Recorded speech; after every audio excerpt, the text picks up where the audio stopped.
En esta primera imagen podemos ver una clasificación anatómica del mismo. El sistema nervioso se divide en dos, central y periférico. El central, si partimos desde un punto de vista embrionario, lo dividimos en tres regiones, que eran las tres vesículas primarias del embrión: prosencéfalo, cerebro anterior; mesencéfalo, cerebro medio; rombencéfalo, cerebro posterior. El prosencéfalo origina cerebro y diencéfalo. El mesencéfalo permanece igual. Y el rombencéfalo, por otra parte, forma a la protuberancia o puente, a la médula oblongada o bulbo raquídeo y al cerebelo. A la unión de mesencéfalo, protuberancia y médula oblongada se le llama tallo cerebral o tronco encefálico. Los derivados de estas tres estructuras, prosencéfalo, mesencéfalo y rombencéfalo, se les llama en su conjunto encéfalo, es decir, todo lo que está o se alberga en la cavidad craneana. Por otra parte, lo que está en la médula espinal, está en el conducto vertebral y se divide en 5 regiones: cervical con 8 segmentos, torácica con 12, lumbar con 5, sacra con 5 y coxigia con 1.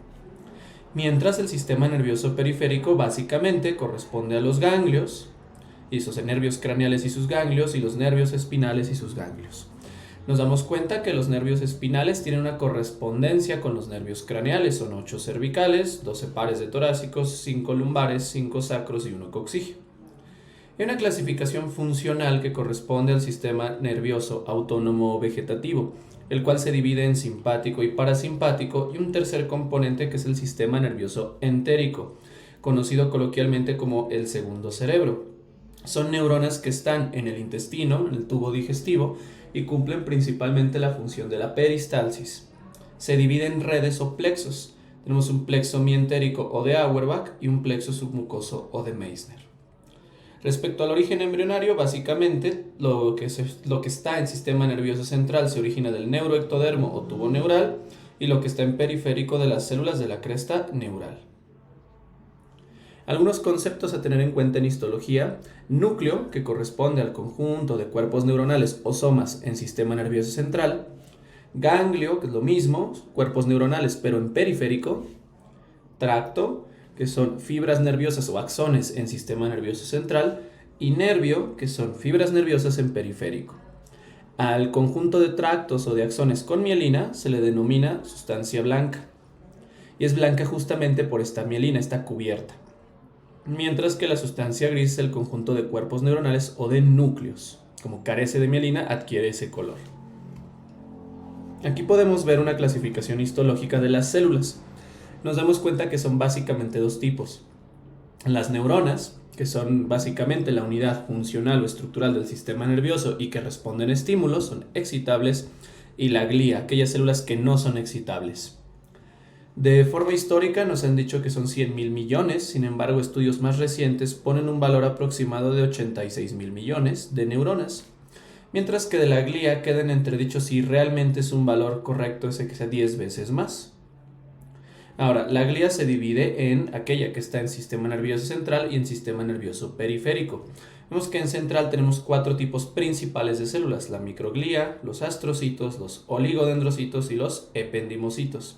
Mientras que en periférico, las células de Schwann, las células satélite y de la glía entérica. Vemos que todas estas células, salvo las primeras por su tamaño, reciben el nombre de macroglía. Y una consideración importante son los sitios donde ocurre la regeneración neuronal, es decir, si bien la neurona no se divide porque está en G0, en el ciclo celular, hay neuronas madre que van a originar a otras nuevas. Se han descubierto en 2 regiones: en el bulbo olfatorio, el cual se localiza en el polo frontal, la parte inferior del cerebro, y el hipocampo, que está en el lóbulo temporal, específicamente en la región del giro dentado. En esos sitios hay neuronas con la capacidad de regenerar a otras nuevas. Ahora vamos a hablar de las células principales del sistema nervioso, las neuronas. Como se mencionó previamente, son la unidad funcional y estructural. Se originan del neuroectodermo, del tubo neural. Para poder identificar bien las neuronas, o tejido nervioso en general, se emplean técnicas argénticas que permiten una mayor precisión. Existen múltiples clasificaciones, vamos a abordarlas. La más importante quizás es la clasificación funcional. Tenemos neuronas de tipo sensitivo, es decir, perciben sensaciones. Como la información llega al sistema nervioso, son aferentes, mientras las motoras que mueven, sacan el estímulo, son eferentes. Las que conectan ambos sistemas son las interneuronas o de integración. Estas neuronas, también llamadas intercalares, vemos que ocupan casi la totalidad de las neuronas del sistema nervioso, pues es importante hacer múltiples conexiones. Por otra parte, las neuronas motoras las podemos clasificar en motoneuronas alfa, que son las responsables de permitir el movimiento, es decir, actúan sobre el músculo esquelético en su parte externa. Las motoneuronas gamma, cuya función es actuar a la parte interna al uso muscular para modificar la tensión y contracción del mismo. Y las motoneuronas inhibidoras de Renshaw, que están en la médula espinal y que regulan el movimiento final. Aquí vemos en este esquema, un poco representamos las funciones. Vemos que el nervio aferente, o en este caso la neurona sensitiva, ¿no?, llega con el impulso, mientras que el eferente emite, saca el impulso. Entre ellas suele haber una interneurona que conecta los dos sistemas. Eso es un arco reflejo. Aquí hay una pequeña mnemotecnia para recordar que el estímulo aferente llega a la médula espinal o al sistema nervioso, mientras que lo eferente sale con E de exit, de salida. ¿Qué tipo de informaciones hay? Bueno, vamos con las aferentes, la parte sensitiva. Esta es una clasificación que tiende más a su origen embrionario, nos ayuda a entender las diferentes modalidades. Hay información aferente somática general. Somático implica que viene de la parte externa del cuerpo, por ejemplo, tacto, ya sea fino o grueso, calor y frío, o sea, temperatura, dolor, propiocepción, que es la capacidad de percibir dónde están las partes del cuerpo, vibración y presión. Entonces, todo esto es aferente somático general. Aferente visceral especial corresponde a los órganos de los sentidos, ¿no?, los órganos especiales, la visión, la audición, el sabor o gusto, el equilibrio y el olfato. Y finalmente, aferente visceral general, es decir, lo que está adentro del cuerpo de las vísceras, glándulas y vasos, por ejemplo, la peristalsis en el tubo digestivo, la distensión, que se interpreta después como dolor, ¿no?, los latidos, ¿no?, la frecuencia cardíaca, la frecuencia ventilatoria también, y el dolor visceral, muy distinto al dolor somático, que es el de afuera. Mientras que la información eferente hay de 3 tipos. Básicamente es aquella que es voluntaria, que va sobre el músculo, y aquella que es involuntaria. La voluntaria se divide en 2, somática general y visceral especial, y esto atiende a mero origen embrionario. Si los músculos que se mueven no derivan de los arcos faringeos del embrión, se considera somática general.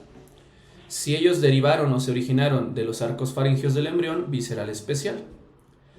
Y finalmente todo lo de las glándulas, por ejemplo, es la secreción, ¿no?, la liberación de lágrimas, de saliva, la estimulación del músculo liso en las vísceras, eso es eferente visceral general, movimiento involuntario. Ahora hablemos de una neurona prototipo. Ya hablaremos ahorita de la clasificación morfológica. Si nosotros hablamos de una neurona como esta que se ve aquí en la imagen, nosotros sabemos que en la parte interna tiene el núcleo. Ese núcleo se encuentra adentro del cuerpo o soma. Otro nombre que se le puede dar, pericarion. Recordemos que carion significa núcleo, entonces lo que está alrededor del núcleo. Entonces ese pericarion, cuerpo o soma, emergen prolongaciones llamadas neuritas, son evaginaciones del citoplasma. Si esas neuritas solo tienen la capacidad de recibir estímulos, se les llama dendritas. En cambio, si la neurita puede además transmitir un estímulo, se le llama axón. Esos son los componentes generales. Ahora, atendiendo a la clasificación morfológica, ya vimos la funcional. En la morfológica existen básicamente 3 tipos. Las neuronas multipolares, que son las más famosas, las que conocemos muy bien, las cuales cuentan con un axón y muchas dendritas. Y vean, pues está tanto en la parte motora como en las interneuronas, por eso es la mayoría de las mismas. Las bipolares, que solo, al menos en humanos, son comunes en la retina y en el ganglio del nervio 8, el vestíbulo coclear. Y las unipolares, aunque el término correcto sería pseudo-unipolar o pseudo-monopolar. Esta se localiza en el ganglio de la raíz dorsal o posterior y en los ganglios de otros nervios craneales. Este término de pseudo-unipolar o pseudo-monopolar es el más adecuado, pues las neuronas unipolares verdaderas están solo en la etapa embrionaria. Aquí vemos una neurona unipolar o pseudo-unipolar. Vemos que tiene una neurita, que se le denomina axón, el cual se ramifica. La prolongación que recibe el estímulo y que está afuera es la rama dendrítica. mientras que la que ingresa es la rama axónica. Como mencionamos previamente, estas neuronas se localizan en el ganglio de la raíz posterior. Aquí vemos en el esquema previo el estímulo está en el ganglio, este tipo de neuronas, ahí las podemos ver. Vemos cómo viene la prolongación dendrítica y manda la información hacia la prolongación axónica que ingresa al sistema nervioso. Neurona bipolar. Aquí, a diferencia de la otra, no es un axón que se ramifica, sino que están las neuritas en polos opuestos. La neurita que recibe la información le damos el nombre de dendrita y la que manda la información el nombre de axón, independientemente del tamaño. Estas están en los órganos de los sentidos y, como mencionamos, predominan en la retina. De hecho, hay una capa de células bipolares, y también en el ganglio del nervio vestíbulo-coclear, es decir, el nervio 8. Y las más comunes, las que más se han estudiado, son las neuronas multipolares. De igual manera, solo tienen un axón, pero tienen muchas dendritas. Y vimos que son las más abundantes, pues abarcan a las motoneuronas y a las interneuronas. Aunque también pueden estar en otras regiones, como puede ser en la corteza cerebral con las células piramidales o en el cerebelo con las de Purkinje. Aquí vemos una preparación argéntica, una neurona piramidal en la corteza cerebral. De hecho, es una neurona piramidal gigante. Y vemos el soma tan característico. Ahí nos damos cuenta que tiene un axón, que en este caso se dirige hacia superior, y en la parte inferior múltiples dendritas. Acá igual vemos un esquema, primero a la izquierda una representación y luego la célula real, ¿no? La célula de Purkinje, que se localiza en la corteza del cerebelo. De igual manera vemos aquí el soma y vemos las múltiples dendritas, ¿no? En esta imagen no se aprecia adecuadamente el axón. Entonces el A, que es la imagen que tenemos arriba, corresponde a una neurona pseudo-unipolar o pseudo-monopolar por su axón que se ramifica. La B corresponde a una neurona multipolar por las múltiples dendritas y la C corresponde a una neurona de tipo bipolar, pues las neuritas están en polos opuestos. Ahora, existen otras clasificaciones, por ejemplo, una clasificación por tamaño. Si hablamos del tamaño, sobre todo del axón, las neuronas se dividen en aquellas de Golgi tipo 1, cuyo axón medio abarca hasta más de 1 metro, sobre todo eso se ve en las motoneuronas alfa, en la médula espinal, y las Golgi tipo 2. Las Golgi tipo 2 tienen un axón pequeño, lo que genera una imagen parecida a una célula estrellada, ¿no? Porque tiene más o menos la misma longitud. Existen otras formas de clasificar a las neuronas, por ejemplo, según el impulso. Si nosotros tomamos en cuenta una sinapsis y tenemos dos tipos de células, existe una que manda el estímulo, es decir, la neurona presináptica, y otra neurona que recibe el estímulo, es decir, la neurona postsináptica. Ahora, sobre la acción que pueden tener en otras neuronas, se pueden clasificar en excitadoras, son las que estimulan, inhibidoras, que apagan, y aquellas que son moduladoras, que regulan la fuerza de dicho estímulo. Otra forma de clasificarlas es por el patrón de descarga, es decir, cómo se libera la sustancia, ya sea un neurotransmisor, sea un estímulo eléctrico. Pueden ser neuronas tónicas, si lo hacen de forma constante, lo cual se observa sobre todo a nivel hipotalámico. Neuronas de tipo fásica, si lo hacen en ráfagas y de disparos rápidos. También se pueden clasificar por el tipo de sustancia que liberan. Aquellas que liberan acetilcolina les llamamos colinérgicas, las que liberan GABA, GABAérgicas, glutamato, glutamaérgicas, dopamina, dopaminérgicas, serotonina, serotoninérgicas, y si liberan noradrenalina o adrenalina, adrenérgicas. También se pueden clasificar morfológicamente o según la forma que se les pueda distinguir, por ejemplo, fusiforme, es decir, estaría alargado como un huso. Pueden ser poliédricas, pueden ser estrelladas, esféricas o piramidales, por poner algunos ejemplos. También se pueden clasificar ya con nombres específicos. Algunos ejemplos aquí son las neuronas piramidales que están en la corteza cerebral, y de ellas en la capa 5 las más grandes, que son las piramidales de Betz, como la que vimos previamente en la imagen. Otro ejemplo, las motoneuronas inhibidoras de Renshaw, que ya se mencionaron, localizadas en médula espinal, y las otras son las neuronas en canasta o en cesto, que están en la corteza cerebelosa y cerebral, ¿no? Que estarían acá abajo. También podemos tener las células de Purkinje, muy famosas y muy fáciles de identificar por esta apariencia de arbusto debido a las múltiples dendritas en el cerebelo, También están las neuronas unipolares en cepillo, estas que son características en el núcleo coclear que lleva información auditiva, y en la corteza cerebelosa también se pueden encontrar. También existen neuronas granulares. Estas tienen su propia capa incluso en la región del cerebelo, aunque también podemos hallarla en el giro dentado del hipocampo. Otro tipo de células, las del Lugaro, estas son características del cerebelo, son fusiformes, ¿no? Difíciles de encontrar. Neuronas en uso, como las de von Economo, que están en la ínsula, en el giro del cíngulo y en la corteza prefrontal, son las neuronas ausadas.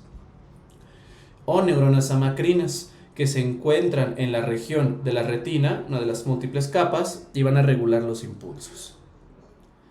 Ahora, vamos a hablar de una neurona. Como ejemplo vamos a usar una neurona multipolar, pues es la clásica que nos permite entender todos sus componentes, además de ser las más abundantes. Si nosotros vemos una neurona, en este caso multipolar, nos damos cuenta que tiene un núcleo, el cual se encuentra en el cuerpo soma o pericarion, que es la región que lo rodea. Tiene neuritas que son receptoras, que reciben el nombre de dendritas, y una neurita efectora, que es el axón. El axón no siempre, aunque en la mayoría de las ocasiones, se encuentra cubierto de una vaina de mielina. Vemos que esta mielina se encuentra a espacios regulares, o sea, no está totalmente cubierta de mielina. Esas regiones donde no hay reciben el nombre de nodo de Rambier, y los espacios entre nodos de Rambier se conocen como espacios internodales. Finalmente, donde termina el axón es el bulbo terminal o terminal de axón, sitio donde van a hacer sinapsis con otras neuronas. Vamos a hablar a detalle de cada uno de los componentes y vamos a comenzar con el pericarium. Si nosotros estudiamos su núcleo, nos damos cuenta que es de cara abierta. Recordamos que este concepto hace referencia a la cantidad abundante de eucromatina, la cual no es tan visible o no es fácil de distinguir en microscopía óptica y es transcripcionalmente activa. Además de ser de cara abierta, el nucleolo es prominente. Recordamos que eso en histología le damos el término coloquial de ojo de lechuza. Ahora, respecto a los organelos, cuenta con abundante aparato de Golgi, el cual da una imagen negativa en microscopía normal, mitocondrias y retículos para la síntesis sobre todo de proteínas. Importante aquí, los corpúsculos o cuerpos de Nissl, que corresponden a retículo endoplásmico rugoso y a ribosomas. Estos estarán distribuidos a lo largo de todo el soma, excepto en una región que más adelante hablaremos, que es el cono axónico. Ahora, también se describe ese aparato de Golgi como yuxtanuclear, es decir, está en la cercanía del núcleo. Respecto al citoesqueleto, cuenta con abundantes filamentos de actina para estas prolongaciones que tendrá, y los neurofilamentos. Recordamos que los neurofilamentos son filamentos intermedios de clase 4. Además, hacia el cono axónico tendrá el centro organizador de microtúbulos, importante para la generación de filamentos en el axón. Aquí vemos una imagen de una neurona y nos damos cuenta de su núcleo, que es muy grande. Además de ser grande, ese núcleo se ve pálido. Esto se debe a la abundante eucromatina. Recordamos que es de cara abierta. Vemos que el nucleolo llama mucho la atención, es fácil de distinguir. Este concepto que usábamos para describirlo era en ojo de lechuza. También vemos a lo largo de todo el soma abundantes corpúsculos o cuerpos de Nissl que corresponden a polirribosomas y a retículo endoplásmico rugoso. Y en la cercanía vemos las regiones pálidas del núcleo, son imágenes negativas, es el aparato de Golgi, que es yuxtanuclear. De aquí podemos igual distinguir, ¿no?, el núcleo, el cual tiene eucromatina de cara abierta, el nucleolo, que es en ojo de lechuza, y los abundantes corpúsculos de Nissl por su constante síntesis de proteínas. De igual manera, aquí podemos distinguir la eucromatina, que presenta una tinción más pálida o nula, mientras que la heterocromatina se puede distinguir aquí en este caso como cariosomas, ¿no?, el nucleolo prominente en ojo de lechuza, y vemos en el citoplasma los abundantes corpúsculos de Nissl.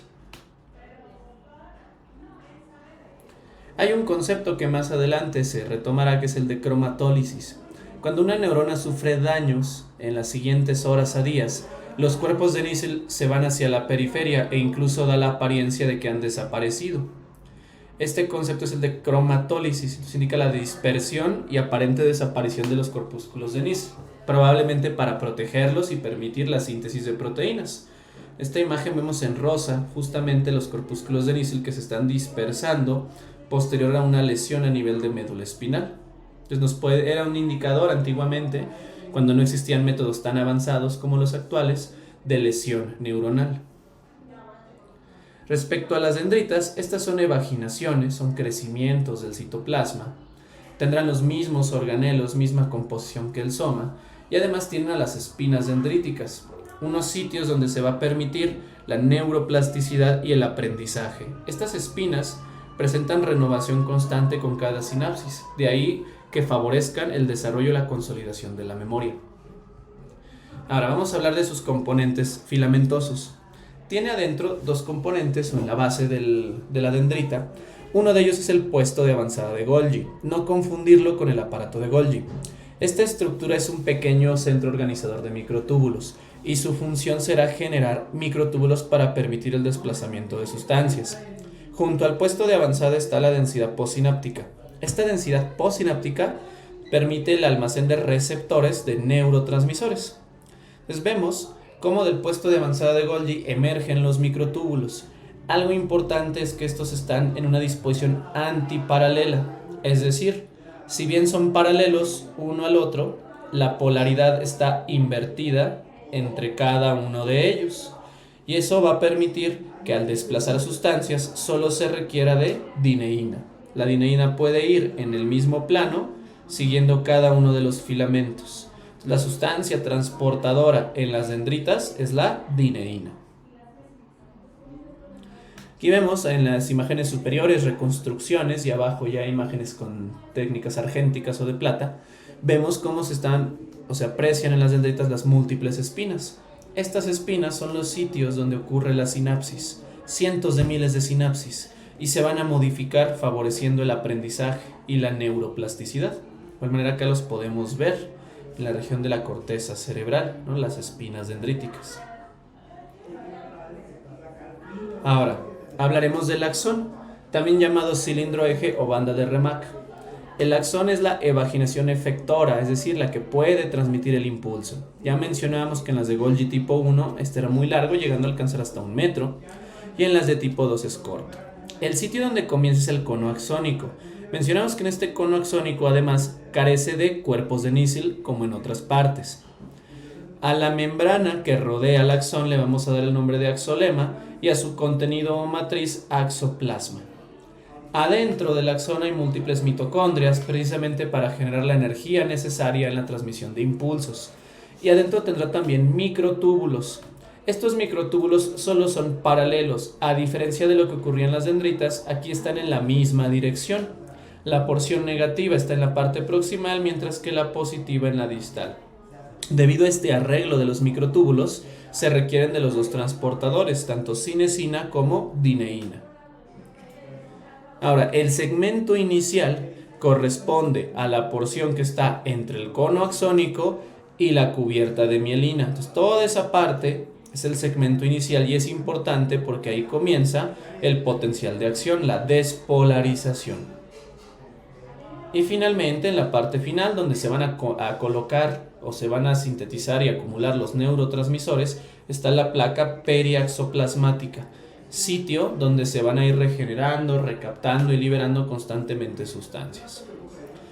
Aquí podemos ver en este esquema la disposición en una neurona. Vemos como en las dendritas se encuentran en diferentes arreglos, pero son antiparalelos, es decir, los microtúbulos no están todos alineados igual, mientras que en el axón, a partir del cono axónico, en la parte proximal está el polo negativo y en la parte distal el polo positivo, sitio donde al final deben que llegar las sustancias que se van a liberar.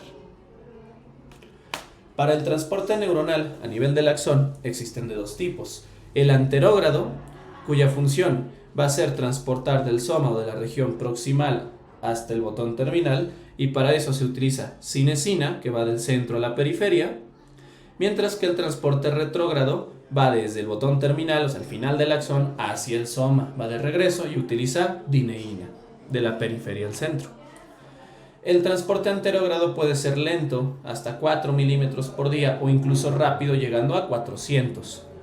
Mientras que el transporte retrógrado solo es rápido, llegando a unos 400 milímetros por día. El transporte retrógrado sirve sobre todo para transportar mitocondrias u otros organelos que requieran un recambio o para reciclar sustancias. Aquí podemos ver precisamente cómo se va transportando del centro a la periferia por acción de la cinesina, mientras que de la periferia al centro, es decir, un transporte retrógrado por la dineína. Cabe destacar que una patología es el virus de la rabia, que aprovecha este transporte para poder llegar a su objetivo. La rabia, una vez que ingresa al sistema nervioso, usa un transporte retrógrado para poder llegar desde la periferia, es decir, desde los terminales del axón, viaja por el axón y llega al soma. Infecta de esa manera la neurona y luego llega a otra neurona en sentido retrógrado hasta alcanzar los niveles más altos, es decir, la región encefálica. Ahora hablaremos de la sinapsis. La sinapsis corresponde a la unión especializada entre neuronas y hay de dos tipos. Si pasamos o hablamos de una clasificación morfológica, tenemos tres: la axodendrítica, la axosomática y la axoaxónica. Recordemos, el axón es la parte eferente.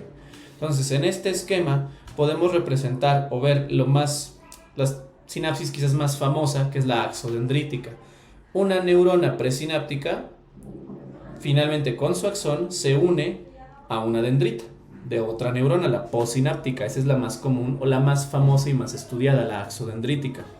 Pero vemos que el axón también puede pegarse directamente al soma, es decir, axosomática, o incluso pegarse a otro axón justo antes de liberar las sustancias, modificando la respuesta final, una sinapsis axoaxónica. Si nos damos cuenta, no existen sinapsis dendrodendríticas o dendroaxónicas, pues la dendrita solo recibe, no es capaz de emitir un impulso. Estas sinapsis que damos se pueden clasificar en dos, es decir, eléctricas y químicas. Si bien las eléctricas son más famosas, la verdad es que son poco frecuentes en nuestra especie. Estas corresponden a una comunicación de tipo yuxtacrina. Nos damos cuenta que las células están en contacto membrana con membrana. Si bien en nosotros son poco frecuentes, estas son bidireccionales, lo que suele ser una desventaja porque el estímulo que llega puede regresar, ¿no? Puede alterarse la respuesta final, pero son más rápidas, inmediatas prácticamente, debido a la comunicación que hay entre las neuronas. Justamente usan uniones tipo hendidura o tipo gap para permitir el paso de sustancias. ¿En dónde podemos observar esto? En la retina, porque debe ser rápido el estímulo, y en los miocardiocitos, sobre todo a nivel del disco terminal o disco intercalar, para permitir la comunicación constante y emitir el impulso. Ahora, las sinapsis químicas son las más frecuentes que hay en humanos. Estas sinapsis son unidireccionales porque el estímulo, una vez que llega, no es capaz la respuesta de regresar. Son más lentas, pero algo muy importante, de mayor duración. Eso permite una mejor neuromodulación y una consolidación del efecto. Si nosotros vemos la sinapsis química, que es la más abundante, estudiamos dos neuronas o dos elementos. Uno presináptico, que va antes, y uno postsináptico, que está después. El presináptico junta el neurotransmisor en vesículas y las libera a un espacio llamado hendidura sináptica. Mientras que el elemento postsináptico tiene los receptores, es decir, donde se va a unir dicho neurotransmisor. Para que eso ocurra, se necesita de una despolarización.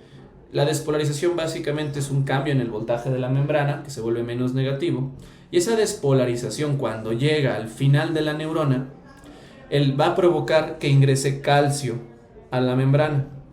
Entonces el cambio en voltaje permite el ingreso de calcio, y el calcio es el estímulo fundamental para que las vesículas se transporten y se liberen. La despolarización provoca el ingreso de calcio y el aumento en los niveles de calcio, la liberación del neurotransmisor. Ahora, para que eso ocurra también, hay proteínas que tienen que unirse o deben acoplarse. Esto se les llama en general complejo SNARE, que corresponden a moléculas para la sinapsis. Podemos clasificarlas en B-SNARE, la vez por vesícula, porque están pegadas en la pared de las vesículas, y también podemos estudiar las T-SNARE, que están en la porción terminal del axón. Para que ocurra esto, las B-SNARE se deben acoplar con las T-SNARE y eso va a permitir que la vesícula se abra y se libere el contenido. Algunos ejemplos de B-SNARE son la sinaptobrevina y la sinaptotacmina. Ejemplos de T-SNARE, la sintaxina y la SNAP25. Aquí podemos ver en este esquema todo lo que se requiere para hacer una sinapsis y una comunicación entre neuronas. Vemos que estas vesículas con neurotransmisor se acercan a la superficie por acción del calcio que está ingresando. Una vez que se pegan, se van a acoplar las SNARE, tanto la B como la T, la B en las vesículas, la T en la membrana. Una vez que ocurre este acoplamiento, se abre la vesícula y permite la liberación del neurotransmisor, el cual llega a la hendidura sináptica y ahora debe unirse a los receptores de la neurona postsináptica. Esos receptores básicamente son de dos tipos: ionotrópicos, que son los que permiten el paso de iones directamente, por ejemplo sodio o cloruro, y los metabotrópicos, generalmente asociados a proteínas G, que en lugar de ATP usan GTP. Y estos receptores metabotrópicos se distinguen claramente porque atraviesan múltiples veces la membrana celular, que son los principales receptores que se pueden encontrar. Aquí vemos ya un resumen de todo el proceso para la sinapsis. Nos damos cuenta cómo llega la despolarización, ese cambio de voltaje, abre los canales de calcio y hace que el calcio ingrese al axoplasma, ¿no?, al interior. Ese calcio estimula las vesículas para que se peguen en la membrana. Vimos que debe ocurrir un acoplamiento entre proteínas B SNARE y T SNARE, se libera el neurotransmisor y se une a los receptores postsinápticos, ionotrópicos o metabotrópicos, con un efecto final. Unos conceptos de fisiología básicos es justamente esos cambios de voltaje. La célula, la membrana, tiene un potencial, o sea, tiene un voltaje generalmente negativo, que es el potencial de reposo. Este variará según la célula, incluso según el tipo de neurona puede variar. Se suele manejar valores entre menos 65, menos 70 milivolts, que es el potencial base. Una vez que ingresan iones positivos, como el calcio o el sodio sobre todo, ocurre una disminución en la negatividad, o aumento, se vuelve más positivo o menos negativo. A eso se le llama despolarización. Cuando el voltaje regresa, disminuye y regresa al potencial de reposo, se le denomina repolarización. Sin embargo, si este se vuelve aún más negativo del potencial de reposo, le llamamos hiperpolarización. Un ejemplo donde esto ocurre frecuentemente es en el ojo. En la retina, para mandar estímulos visuales se requiere de la hiperpolarización. De igual manera, para los diferentes tonos en el oído interno. Aquí hay algunas características interesantes de la velocidad de conducción con la que ocurren los axones o fibras nerviosas. Los axones o fibras se pueden clasificar en tres grandes grupos: fibras A, fibras B y fibras C. A su vez, las A se dividen a alfa, a beta, a gamma y a delta. Vemos una correlación directa entre la velocidad de conducción en metros sobre segundo y el diámetro de un axón. Vemos que a mayor diámetro, más rápida es la conducción, siendo las más rápidas las fibras A alfa, cuya función es motora, son las motoneuronas alfa que mencionamos previamente. Vemos que las beta no son en sí motoras, de hecho son sensitivas, tienen que ver con el tacto, la presión, la vibración, son mucho más lentas, menor diámetro. Las gamma también son eferentes, pero actúan en la parte interna del músculo. Y las A delta también son sensitivas como las beta, pero estas detectan dolor, temperatura y tacto. Las fibras B tienen una función vegetativa, son preganglionares y son lentas. Nos damos cuenta que las A y las B tienen mielina, son fibras mielínicas, mientras que las C son amielínicas. Las C son las más pequeñas y por lo tanto las más lentas. También transmiten dolor, sobre todo visceral, temperatura, y tienen que ver con la función postganglionar en el sistema nervioso vegetativo. Vemos una correlación entre la velocidad de conducción y el diámetro. Respecto a los neurotransmisores, estos los podemos clasificar. Existen muchos neurotransmisores, aquí están los principales, y vemos que se clasifican según su composición química. Por ejemplo, la acetilcolina corresponde al grupo éster.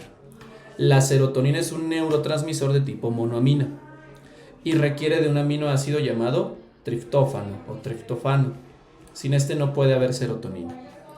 Las catecolaminas requieren de un aminoácido no esencial, que es la tirosina. Y vemos que son tres: dopamina, noradrenalina y adrenalina. Los aminoácidos principales, porque existen múltiples, está el glutamato, GABA e histamina. Puede haber otro, por ejemplo, la glicina. Neurotransmisores de tipo péptido pequeño, sustancia P relacionada con el dolor, endorfinas y encefalinas que se relacionan con el placer. También hay neurotransmisores de tipo radical libre, como puede ser el óxido nítrico. De aquí hacer hincapié en dos principales, ¿no? GABA, que es el ácido gamma aminobutírico, es el principal neurotransmisor inhibidor en sistema nervioso central. Su función es deprimir. Aquí vemos un canal que es el canal de GABA A. Ahí se une GABA, o sea, GABA A es el receptor. Es un receptor de tipo ionotrópico. Cuando GABA se une, este canal permite la entrada de cloruro, lo cual va a generar, digamos que el cloruro es negativo, es un anión, genera una depresión en el sistema nervioso. Ahí vemos que también actúan las benzodiazepinas, algunos anestésicos, incluso el etanol, el alcohol. De ahí que el alcohol y las benzodiazepinas también deprimen el sistema nervioso porque tienen una función similar a lo que hace GABA.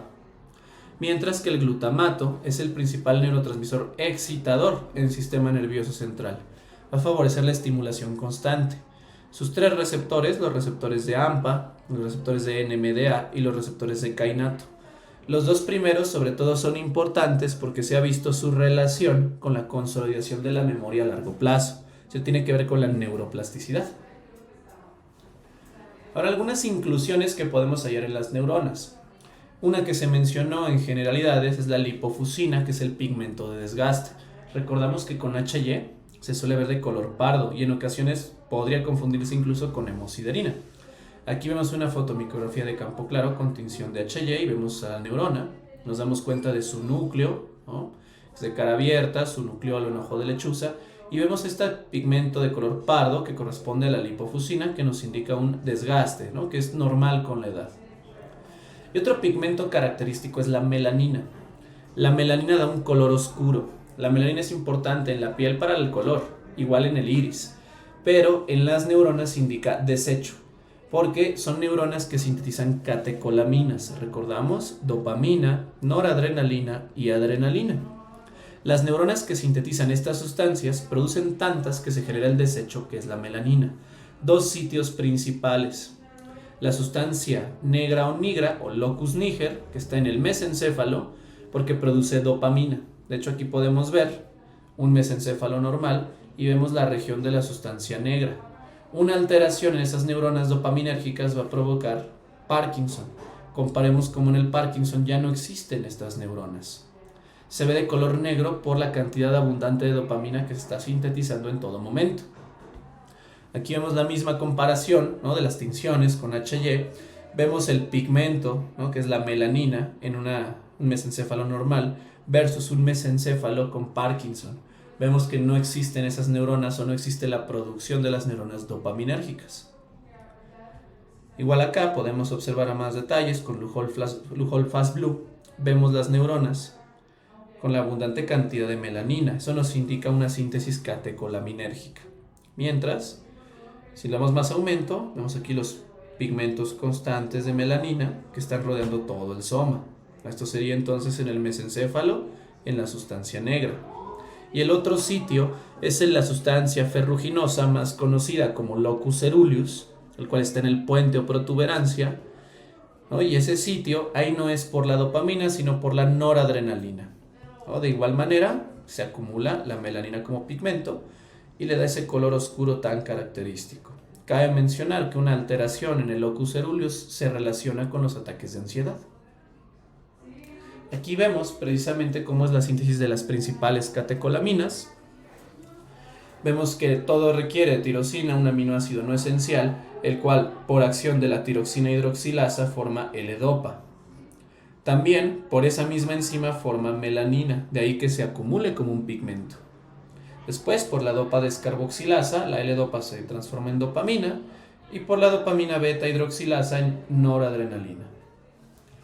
Faltaría otro paso, que es una enzima, que es la feniletanolamina N-metiltransferasa, que transforma a la noradrenalina en adrenalina. Entonces, todas las catecolaminas tienen una vía común a partir de la tirosina y generan como desgaste melanina.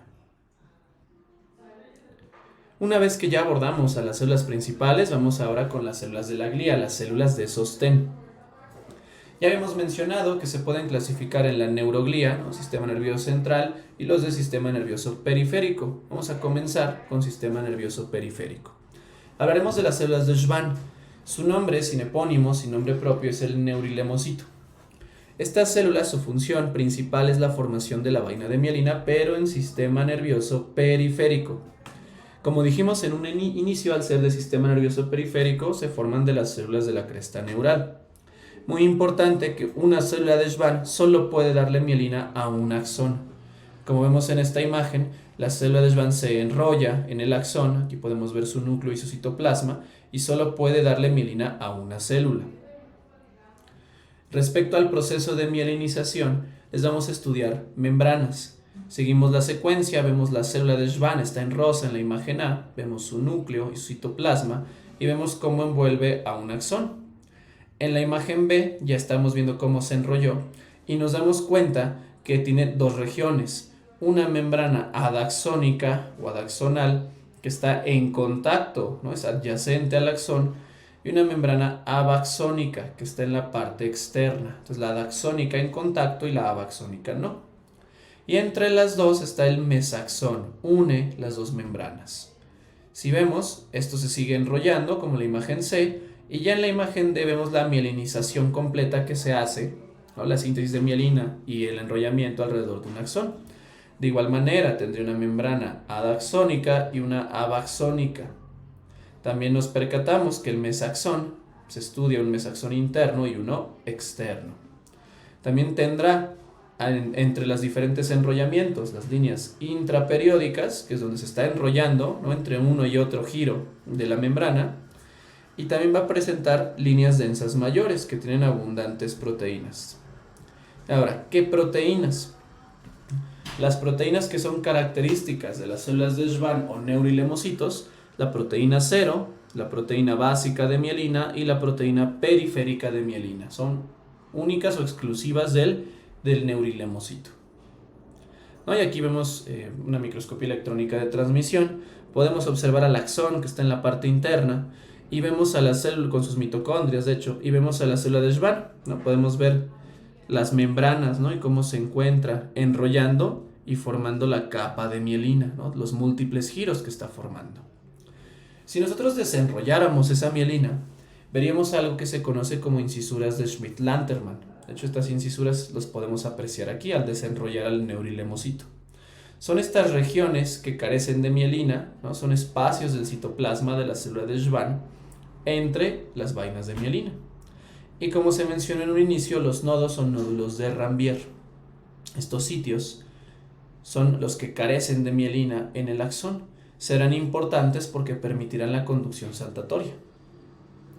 Respecto a la mielina, son glucolípidos, es decir, tiene galactocerebrósidos y esfingomielina. Es un buen conductor eléctrico, pero su función es un aislante iónico, un aislante de sustancias, no de electricidad.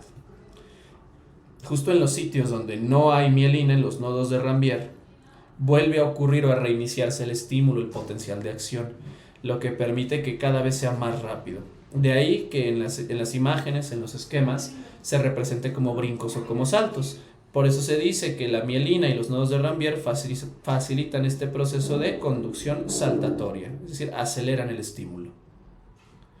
Una enfermedad que puede lesionar a la mielina de las células de Schwann es Guillain-Barré. Es una enfermedad desmielinizante, ¿no? Autoinmune, y ahí se lesiona o se destruye justamente la vaina de mielina, pero en estas células, ¿no? En las células de Schwann. Otras células que van a estar en el sistema nervioso periférico son las células satélite. Estas dan sostén y nutrición a las neuronas, pero en los ganglios. Recordemos que un ganglio es el conjunto de somas en periférico. Y las podemos ver rodeando a las múltiples neuronas en los ganglios. Le van a dar protección. Y finalmente las células de la glía entérica, que tienen una función similar, de hecho son similares también a los astrocitos, y van a proteger a las neuronas, pero en estos plexos que mencionamos previamente, ¿no? El plexo de Meissner, que es el plexo submucoso, y el plexo de Auerbach, que es el plexo mientérico, ¿no? Los cuales están en el tubo digestivo. Ahora vamos con la neuroglía, ¿no? El sistema nervioso central. Oligodendrocitos. También forman mielina como las células de Schwann, pero lo hacen en sistema nervioso central, ¿no? No confundirlas. Otro origen embrionario, ¿no? Del tubo neural, del neuroectodermo. A diferencia de Schwann, los oligodendrocitos pueden llegar hasta cubrir 60 segmentos o 60 axones de forma simultánea. Es un proceso distinto, pues no es la célula que se enrolla directamente, sino que manda prolongaciones, como podemos ver en la imagen. Tiene sus proteínas específicas, que son la proteína proteolipídica y la glucoproteína de mielina del oligodendrocito. Son los marcadores de estas células. De forma clásica las describimos en microscopía óptica como apariencia de huevo frito o huevo estrellado, ¿no? Precisamente por el citoplasma tan alargado, y que además puede presentar regiones blancas, ¿no? Vacías totalmente por la cantidad de lípidos para la mielina. Recordemos que en técnica histológica se elimina. Aquí vemos un oligodendroglioma, un tumor de oligodendrocitos, ¿no? Pero vemos la cantidad abundante de las mismas, ¿no? Con esta apariencia de huevo estrellado o huevo frito. Vemos que el citoplasma está prácticamente vacío, esto por la producción de mielina tan abundante. Si lo viéramos ya en microscopía con técnicas de plata, ¿no? Ya preparaciones más especiales, los oligodendrocitos son estas estructuras esféricas con pequeñas o pocas prolongaciones, de ahí el nombre de oligodendrocito, ¿no? Pocas dendritas, aunque realmente son pocas prolongaciones. Aquí podemos ver otra imagen, ¿no? Con su forma arriñonada en este caso y las pocas prolongaciones que presenta. Una enfermedad desmielinizante de la mielina en estas células es la esclerosis múltiple. Entonces recordamos que en las células de Schwann era Guillain-Barré, mientras que en oligodendrocitos es la esclerosis múltiple. Otras células importantes, los astrocitos, que tienen muchas funciones, son de las más relevantes en el sistema nervioso.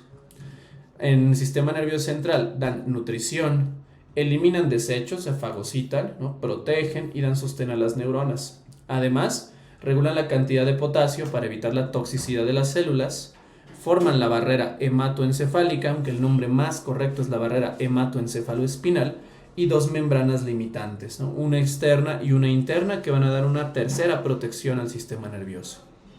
Su marcador más importante es la proteína ácida fibrilar glial.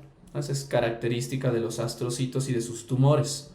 Estos los podemos clasificar en dos principales: protoplasmáticos, que históricamente eran los tipo 1, que predominan en sustancia gris, y los fibrosos o fibrilares, o tipo 2 históricamente, que predominan en la sustancia blanca.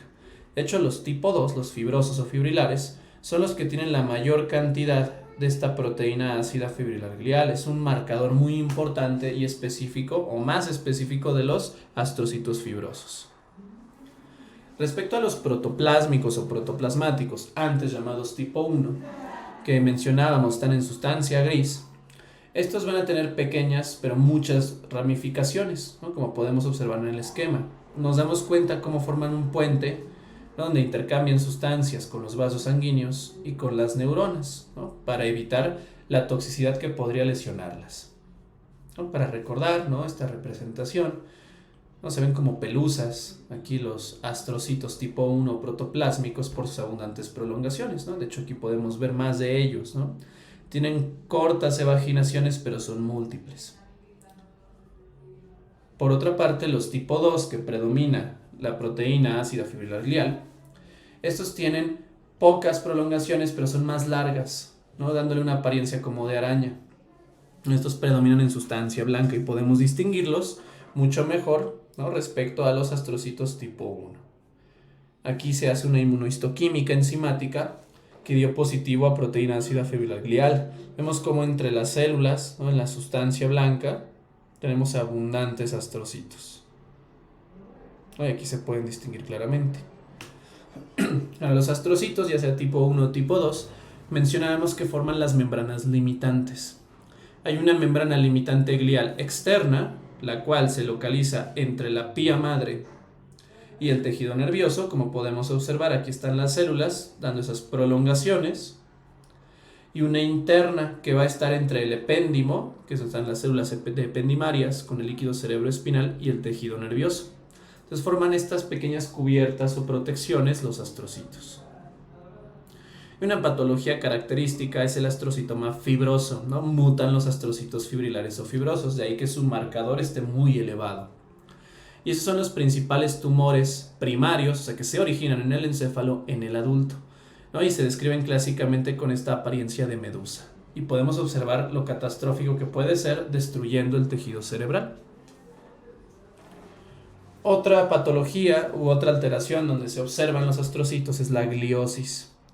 El término gliosis implica una proliferación de estos astrocitos. Como estos astrocitos son modificados, se les conoce como astrocitos reactivos. Y estos se hacen con el objetivo de rellenar o cubrir los espacios que fueron destruidos en el sistema nervioso. O sea, después de una lesión neuronal, los huecos o espacios donde no hay células se rellenan por astrocitos, ¿no? Esto se le llama gliosis. Sin embargo, suele ser patológico y genera daños o cicatrices en el sistema nervioso. Y existe un tercer tipo de astrocito, que es el pilocítico. ¿No? Vemos que igual cuelgan, incluso parece más una medusa, cuelgan sus prolongaciones, ¿no? Que se ven hasta espinosas. Y este astrocito se le conoce como la glía de Bergman, característica de la corteza cerebelosa, ¿no? Para darle protección a las neuronas. Respecto a la barrera hematoencefálica, mencionábamos que el término más adecuado es la barrera hematoencefaloespinal, pues también se localiza en la parte inferior del sistema nervioso. Va a separar o va a evitar el contacto directo de la sangre, es decir, media un espacio entre los capilares, las neuronas y los astrocitos. Vemos el tamaño, las sustancias que pueden pasar son aquellas menores a 500 Dalton, son mayor tamaño y no pueden. Esto claro en el sujeto adulto. En el recién nacido ocurre algo distinto porque todavía no madura esta barrera y los espacios son más amplios, lo que puede complicarse con intoxicaciones, por ejemplo, al administrar medicamentos. Si nosotros recordamos que los vasos sanguíneos tienen células que forman un epitelio plano simple llamado endotelio. El endotelio forma una de las capas que debe atravesar las sustancias. También debe atravesar su membrana basal, un colágeno tipo 4, y también sustancias como fibronectina o laminina para poder llegar a los pies o prolongaciones del astrocito, ¿no? Todo eso debe atravesar. Además, el astrocito funciona como una barrera extra porque filtra aquellas sustancias necesarias para las neuronas y también permite el desecho de otras. Otro concepto interesante es el de órgano circunventricular. Son aquellas regiones del sistema nervioso central donde o no hay o es ineficaz la barrera hematoencefálica. Estos órganos reciben ese nombre porque son estructuras que rodean a los ventrículos, principalmente al tercer ventrículo en el diencéfalo y al cuarto ventrículo en el tallo cerebral.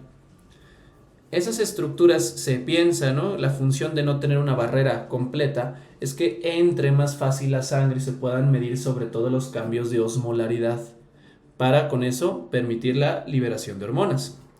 Los órganos circunventriculares son la glándula pineal, que también recibe el nombre de epífisis, aquella que regula el ciclo circadiano de sueño-vigilia, la eminencia media localizada en la región hipotalámica, el órgano subfornical, ¿no? Que es inferior a la región del fornix, ¿no? Que está a nivel del cuerpo calloso, superior al tálamo, el área postrema, que de hecho está en la parte inferior del cuarto ventrículo y que es muy importante para regular sobre todo la sensación de náusea y los vómitos, el órgano subcomisural, que ese órgano también está en la parte posterior, ¿no? Relacionado con el tálamo y el hipotálamo, el órgano vascular de la lámina terminal, ¿no? Que está justo en la parte más superior o anterior del antiguo tubo neural del embrión, y la neurohipófisis o lóbulo posterior, que recordamos libera oxitocina y vasopresina que proviene del hipotálamo. Entonces regulan sobre todo los niveles de osmolaridad. Otras células son los ependimocitos o células ependimarias. Estas van a recubrir las cavidades. Recordemos que el sistema nervioso central en su interior es un tubo, ¿no? Y se le asignan nombres como pueden ser los ventrículos o el acueducto cerebral. Estas estructuras están tapizadas por ependimocitos. Forman un epitelio cúbico o cilíndrico simple, generalmente, que no tiene lámina basal, sino que está en contacto con los astrocitos. Además tiene especializaciones apicales, cilios que van a permitir la movilización de líquido cerebroespinal y microvellosidades que van a favorecer la absorción a diferentes niveles. Aquí en esta imagen se ve una representación de la médula espinal. En su interior, ¿no? Ahí está el conducto central, por ahí pasa o transita el líquido cerebroespinal. Aquí vemos en Holfast Blue, ¿no?, las mismas imágenes, ¿no?, la médula espinal con más aumento, vemos epitelio cilíndrico simple que corresponde a los ependimocitos que están en contacto con la luz.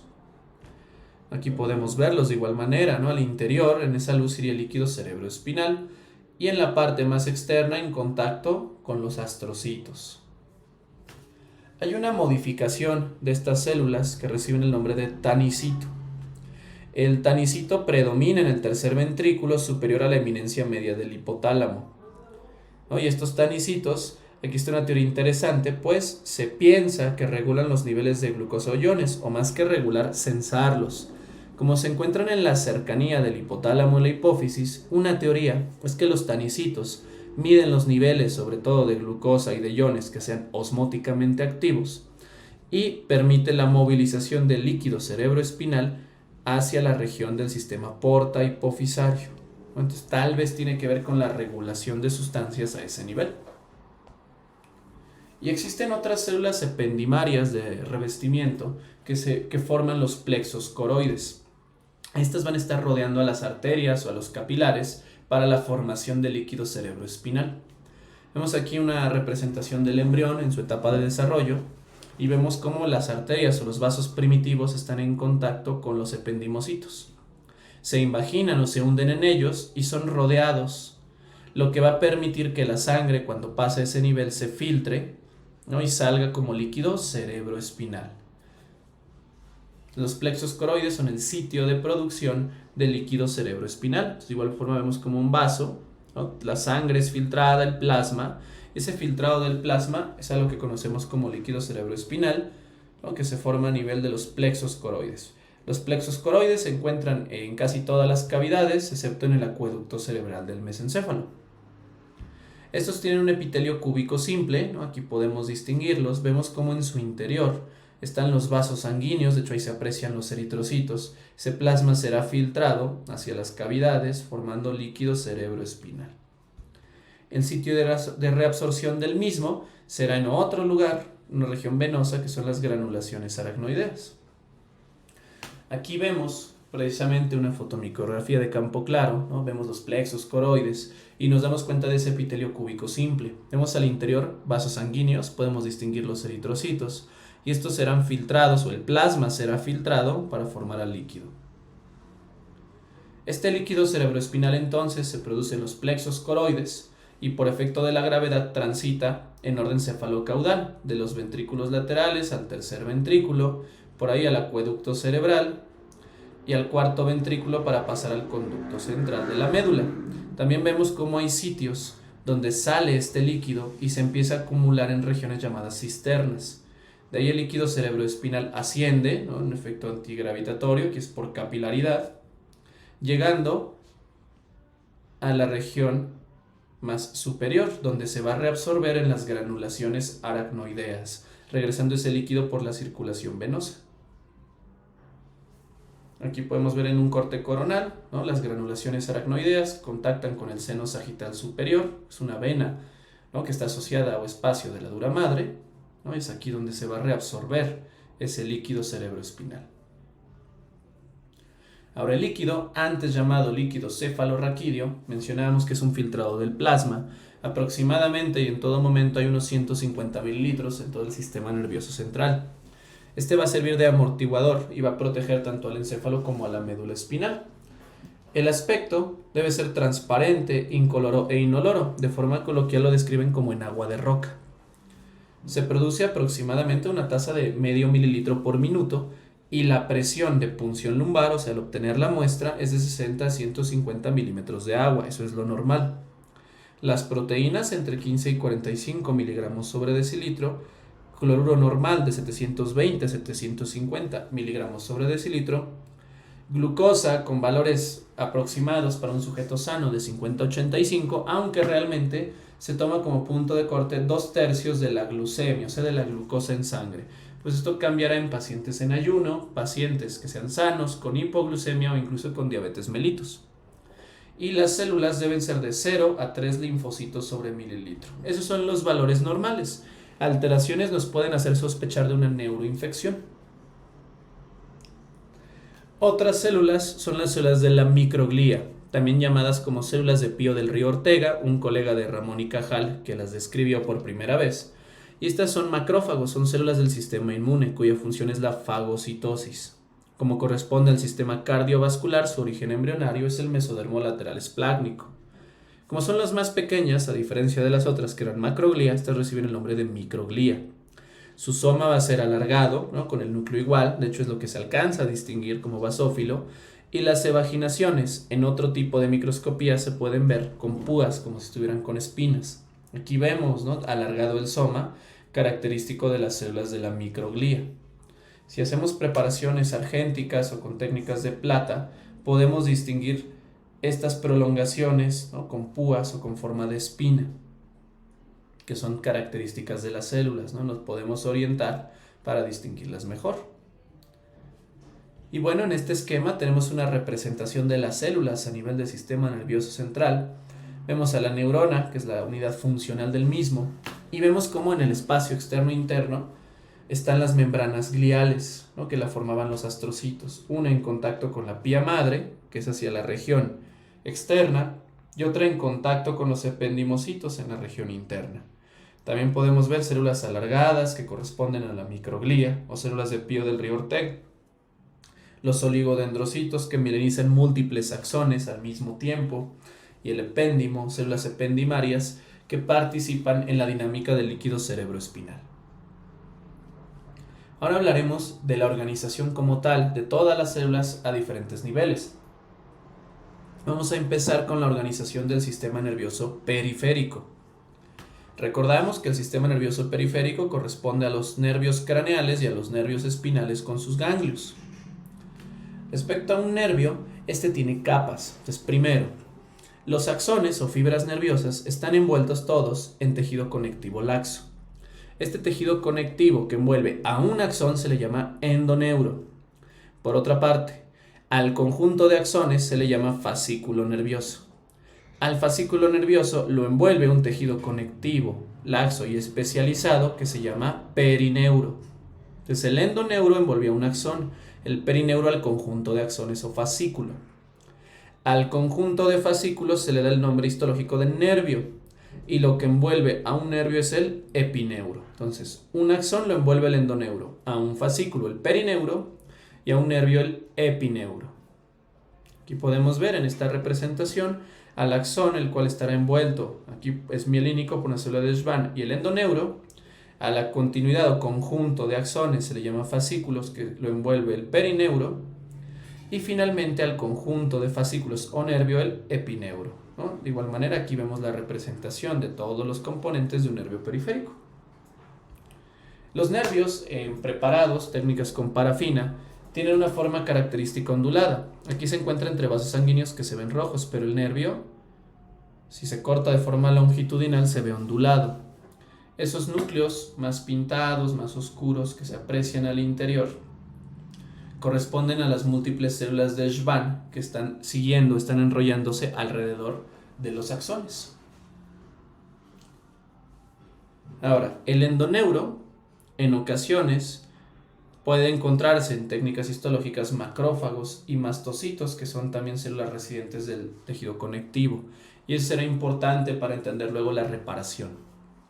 El perineuro, el que envolvía a un fascículo, forma una barrera, que es la barrera hematonerviosa, y va a separar al tejido periférico nervioso de la sangre.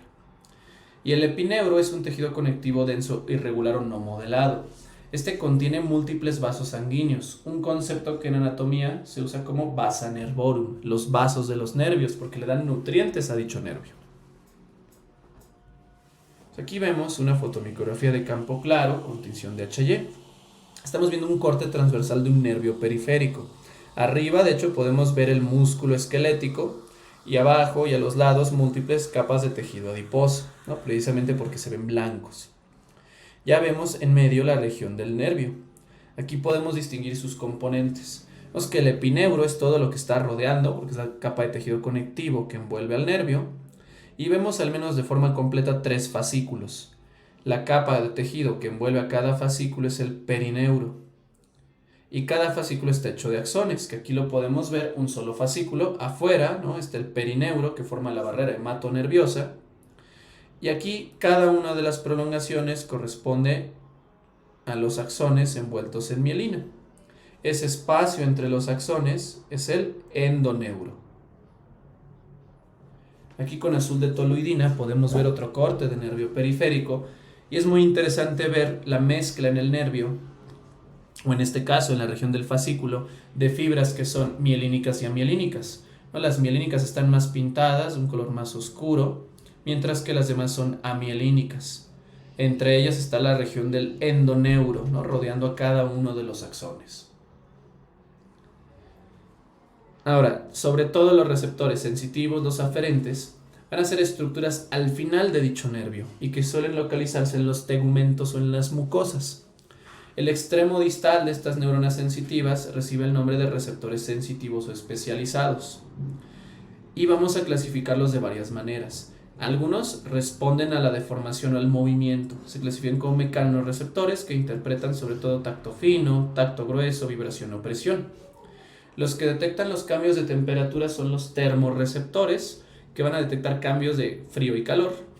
Los nociceptores para la lesión de tejidos, es decir, dolor. También tenemos receptores electromagnéticos y estos se localizan a nivel de la retina, es decir, los conos y bastones, que detectan los cambios en la longitud de onda y lo interpretan como visión.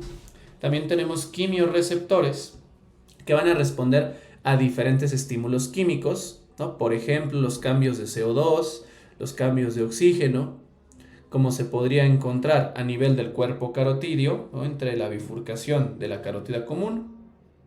También quimiorreceptores para detectar el olfato, ¿no?, el olor, el sabor. Osmorreceptores que detectan los cambios de concentración o de osmolaridad, como el caso de los órganos circunventriculares. Barorreceptores que detectan cambios en la presión, como el seno carotídeo, localizado al interior de la carótida interna. Sobre todo los mecanorreceptores, los que se pueden distinguir en la parte externa del cuerpo, aquí en esta tabla están resumidos. Podemos ver que los clasificamos en dos, no encapsulados y encapsulados. Los no encapsulados corresponden a las terminaciones libres, los discos de Merkel y los receptores del folículo piloso o tricopilosos. Las terminaciones libres están distribuidas ampliamente por el cuerpo, tanto en la parte externa como en la parte interna. Vemos que están en la epidermis, en el ojo, en el tubo digestivo, en ligamentos, tendones e incluso en los conductos de Havers del hueso. Estas terminaciones libres van a detectar dolor de varios tipos, tacto grueso, también llamado protopático, presión, calor y frío. Los discos de Merkel predominan en la piel glabra, la que no tiene pelo, y estas van a detectar el tacto. Los receptores de folículos pilosos, como el nombre lo indica, va a estar en la piel pilosa, de hecho está inferior a la glándula sebácea y también detectan cambios leves en el tacto. Mientras que los encapsulados tenemos a los corpúsculos de Meissner, los cuales predominan en palmas y plantas y van a detectar cambios en el tacto fino o epicrítico y el discriminativo entre dos puntos. El bulbo de Krause, que se considera una modificación del corpúsculo de Meissner, predomina en dermis a nivel de la boca, del nariz y los ojos. De forma histórica se pensó mucho tiempo que eran detectores de frío, sin embargo queda en entredicho y se presupone que participan para el tacto. Están los corpúsculos de Pacini, que predominan a nivel de la dermis, aunque no es el único lugar. De Batter-Pacini sería su nombre completo, y detectan cambios en la vibración y ligeramente en la presión. Los de Ruffini, en la dermis donde hay pelo, la piel pilosa, detectan la distensión o estiramiento de la misma. Y hay otros que son internos o interoceptivos, que están a nivel, ¿no?, del músculo, como el uso neuromuscular, ¿no?, que es donde actúan sobre todo las motoneuronas gamma mencionadas previamente y que detectan los cambios en longitud. Y en el órgano o uso neurotendinoso de Golgi, que está, como el nombre lo indica, adentro de los tendones, que también detecta la tensión muscular. Vamos a hablar sobre todo de los externos. Las terminaciones libres, ya mencionábamos, están en prácticamente todo el cuerpo, y estos están mielinizados, pero al ingresar a la región final se desaparece esta cubierta de mielina de las células de Schwann.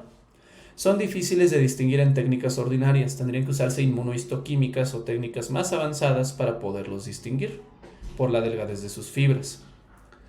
Los discos de Merkel se suelen identificar en la epidermis y estos se ven, el nombre lo dice, es una expansión con forma de disco. Podemos ver aquí una fotomicrografía de campo claro con tinción de HI de un corte de piel. Vemos que donde termina la dermis y en la epidermis se observan, ¿no?, este conjunto de discos, estos espacios son los discos de Merkel y son de adaptación lenta. Pueden poco a poco detectar grados o graduación en la presión. Los corpúsculos de Meissner están en la dermis, no en la epidermis. Predominan en palmas y plantas, pero a nivel de las papilas, a dermis papilar. Los neuroliemocitos o células de Schwann se encuentran modificadas y van a estar ahí aplanadas, ¿no?, permitiendo el paso de las fibras nerviosas. Este corpúsculo de Meissner es de adaptación rápida, ¿no? Identifica inmediatamente cambios, ¿no?, en el movimiento. Por lo tanto, facilita el tacto discriminativo, o sea, distinguir estructuras. Tenemos también el bulbo terminal de Krause, que mencionamos como una modificación de los corpúsculos de Meissner.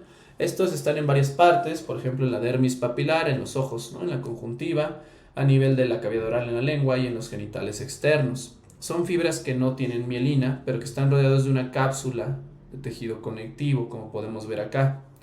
Y este bulbo de Krause, si bien se ha pensado durante muchos años que era para el frío, actualmente se considera que posiblemente detecte cambios, ¿no?, en el tacto. Están los corpúsculos de Pacini, también llamados de Vater-Pacini, que son los más clásicos o característicos de identificar por su forma como de cebolla, ¿no?, de capas. Son ovoides.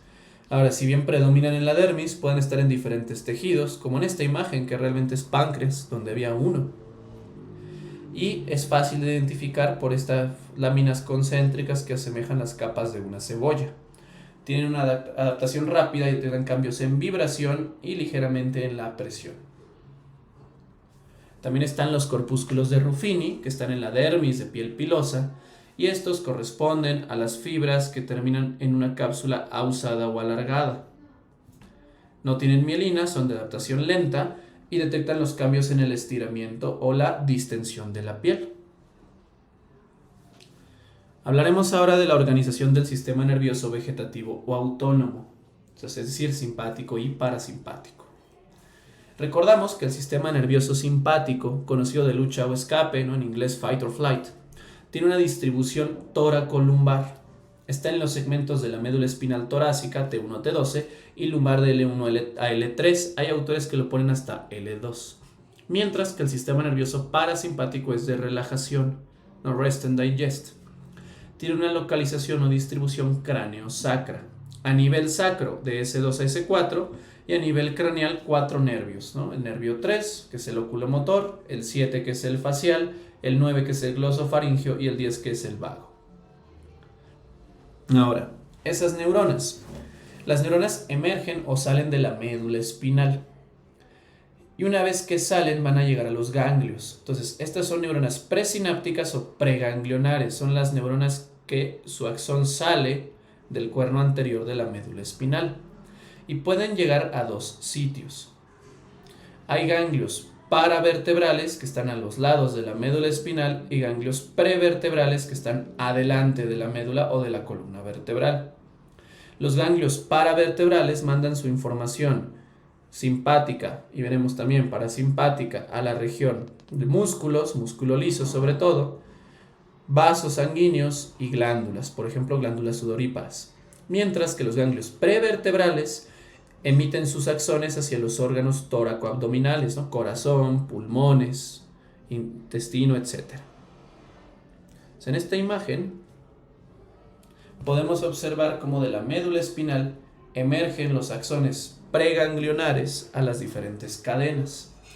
Algunas de esos axones tienen su destino en el ganglio paravertebral. Enfrente de la médula espinal hay dos cadenas paravertebrales, una derecha y habría una izquierda del otro lado. Si es el paravertebral, quedamos que manda su información hacia los músculos, vasos sanguíneos y glándulas. pero algunas neuronas continúan su camino hacia el ganglio prevertebral, del cual solo hay uno, y este emite su información hacia los órganos tóraco-abdominales. Aquí podemos ver en esta representación, ¿no?, nuevamente cómo esas neuronas presinápticas o preganglionares tienen dos caminos posibles: llegar y hacer sinapsis en la cadena paravertebral, que se dirige al músculo liso o esquelético, a los vasos sanguíneos, vasoconstricción, vasodilatación, y a las glándulas. Mientras que hay neuronas que continúan y hacen sinapsis a nivel de la cadena prevertebral, la cual manda información a los órganos tóraco-abdominales. Y recordando del sistema nervioso parasimpático, que es cráneo-sacro, los nervios craneales. Son 4 nervios craneales que son parasimpáticos. El nervio craneal 3, que tiene el ganglio ciliar en la región de la órbita y que media el reflejo fotomotor. El 7, que es el facial, que tiene 2 ganglios, el pterigo-palatino en la fosa del mismo nombre, que sobre todo manda información a la glándula lagrimal y a la cavidad nasal, y el ganglio submandibular, que inerva o permite la secreción de saliva en la glándula del mismo nombre. El nervio craneal 9, que tiene el ganglio óptico localizado en la fosa infratemporal y que manda sobre todo información para la secreción de la glándula parótida. Y el nervio craneal 10, que es el vago, que tiene múltiples ganglios a lo largo de las vísceras en su trayecto. Estos ganglios pueden ser torácicos, abdominales y pélvicos. Ahora, un punto clave para distinguirlos es que el sistema nervioso parasimpático tiene a dichos ganglios en la cercanía de la víscera, están pegados a las vísceras, mientras que los simpáticos no. Aquí podemos ver una distribución o separación del sistema nervioso simpático, el cual, recordamos, es de una distribución toracolumbar, y lo que se mencionó previamente, ¿no?, llega de todos los niveles torácicos hasta L2 o para algunos autores L3, y el sistema nervioso parasimpático, que es cráneo sacro, sacro de S2S4, y craneal por 4 nervios, ¿no?, el 3, el 7, el 9 y el 10. Y aquí podemos observar cómo precisamente es la distribución. En el sistema nervioso simpático, las fibras preganglionares son cortas, ya sea cualquiera de las cadenas a las que se dirija, mientras que la postganglionar es larga, está alejada del órgano diana u órgano objetivo. Y en el sistema nervioso parasimpático es al revés, la fibra preganglionar es muy larga porque el ganglio está pegado al órgano, entonces la fibra postganglionar es corta. Aquí vemos una fotomicrografía de campo claro con tinción de HY y vemos un corte de un ganglio, es un ganglio, ¿no? Estamos en la región periférica. Vemos incluso una neurona, en este caso, o sea, no es raro ver neuronas binucleadas. Vemos de forma característica su núcleo de cara abierta con su nucleolo en ojo de lechuza. También vemos que algunas neuronas tienen un pigmento pardo, lo que nos indica desgaste. Esto es lipofusina, que es fácil de distinguir. Y entre ellas recordamos a los ganglios. ¿Quién las protegen? Pues las células satélites, son todas las que están alrededor. Aquí vemos una técnica argéntica, de hecho esto es Dafano, y lo que estamos observando, si recordamos, es el aparato de Golgi. Es una cantidad muy abundante de aparato de Golgi en las neuronas. Y lo mismo, estamos viendo un ganglio que está rodeado de células satélite. Y en esta imagen, ¿no?, vemos, ¿no?, al centro toda la estructura, es un ganglio, vemos las múltiples neuronas que están ahí. Y esas neuronas están pegadas, si nos damos cuenta, arriba y abajo hay músculo. Entonces es un ganglio que está pegado a la víscera, por lo tanto es un ganglio parasimpático. Ahora vamos con el sistema nervioso central. ¿Cómo se organiza? Comenzaremos de inferior a superior con la médula espinal. La médula espinal tiene su sustancia blanca en la periferia, es decir, está afuera, mientras que la sustancia gris es central. De hecho, la sustancia gris tiene esta forma característica de letra H. ¿De acuerdo? En la sustancia blanca se le estudian cordones o funículos, ¿no? Tiene un cordón posterior, uno derecho y uno izquierdo, tiene un cordón lateral y un cordón anterior, mientras que la sustancia gris se le estudian cuernos o astas, un cuerno posterior o asta dorsal, un cuerno anterior o asta ventral, y en ocasiones un cuerno lateral. Aquí vemos un corte llamado holóptico, es decir, de toda la médula espinal en un corte transversal, y podemos distinguir al interior la H, que es la sustancia gris, y afuera en la periferia la sustancia blanca. Por las técnicas se suelen invertir los colores, ¿no? Por la tinción de la mielina. Sin embargo, recordemos, la sustancia blanca está afuera y la sustancia gris adentro. Podemos distinguir el cuerno posterior, que es sensitivo, y el cuerno anterior, que es motor, ¿no? El centro, de hecho, vemos ahí el conducto central, que en la periferia van a tener las células ependimarias. También podemos ver cómo está rodeado, ¿no? Por las meninges en su parte externa. Ahora, si nos acercamos a la médula espinal, el cuerno posterior o asta dorsal es sensitivo. Y este va a tener somas redondeados. ¿Veis? Son neuronas bipolares o pseudo-unipolares, que son de la parte posterior. ¿Cómo sabemos que, o cómo nos acordamos? En analogía, el cuerno posterior, ¿no? Son redondos, ¿no? Como podemos ver ahí el círculo que cabe en la P. Entonces, si vemos este tipo de neuronas, estamos ante una región sensitiva. Por otra parte, el cuerno anterior, como son neuronas multipolares, ¿no? Las motoneuronas tienen ángulos, son angulados sus somas. Pueden ver como triángulos, ¿no? Para acordarnos de la mnemotecnia, ¿no? Entonces, anterior, triangulares o angulados.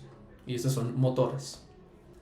A todos los axones, dendritas e incluso células de la glía, todo lo que está entre las neuronas, se le da el nombre de neurópilo. Entonces, todo esto es el neurópilo. Con técnica ordinaria, con H&E, en ocasiones es difícil de distinguir o prácticamente imposible. Habría que usar técnicas específicas para teñir la mielina o las fibras y se podría distinguir el neurópilo. Aquí podemos ver el neurópilo, ¿no? Cómo es más fácil de localizar. En cambio, vean esta otra técnica. No es fácil con Hall Fast Blue distinguir el neurópilo. Se puede ver el soma y el nucleolo, pero no el neurópilo. A la médula espinal la podemos distinguir el corte, ¿no? Los diferentes niveles. Vemos que la médula espinal cervical tiene los cuernos motores mucho más grandes, pues recordamos, además la forma es ovalada, es decir, predomina el diámetro lateral sobre el anteroposterior.